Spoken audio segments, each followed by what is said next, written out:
Welcome to Paranormal Nightshift, your home for everything that goes bump in the dark and your fan stories told right here.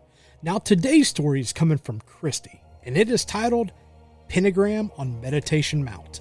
And Christy writes in, ever since I was a little girl, I've always had this connection with things that are hard to explain. In fact, I even lived in a house that I felt was haunted.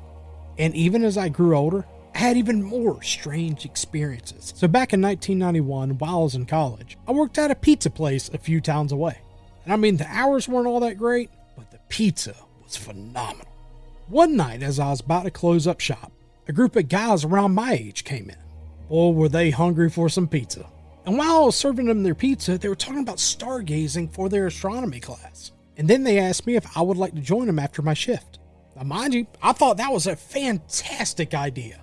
So after work, we all headed to a place called Meditation Mount. And it was a special place with a spiritual feel surrounded by orange groves and sagebrush. It was a warm night, and about 8 of us in total, we all walked down a path heading up the mountain.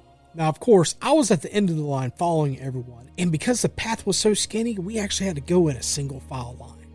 And as we hiked up the trail, all of a sudden, my feet stopped moving. Like, I couldn't walk forward at all. I mean, like, I could step a little bit sideways. In fact, I could step backwards. But for some weird reason, I could not step forward at all. And I mean, it was so weird.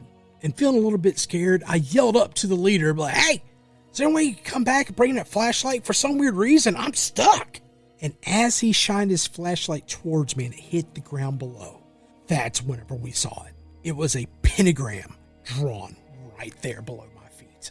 Now, mind you, the others, they could walk over it without any trouble at all. But for some weird reason, I was stuck and I couldn't pass. And of course, I was feeling all kinds of weird energy coming from it. Because I mean, you've got to remember, when it comes to pentagrams, they're usually drawn there to either keep things out or keep things in. One of the two. And for some weird reason, it was trying to keep me away from something. So right then and there, I decided to flip my tail around and I booked it straight back to the car and I went home. Because here's the thing, if the person that drew that thing was still around, I don't want to be there whenever they came back. And I'm here to tell you, that was just another weird chapter in my life. Well, Christy, I do want to thank you for this amazing story. And in fact, if you also have a story you would like for us to share right here on Paranormal Night Shift, feel free to send it right on in. Y'all have a good one.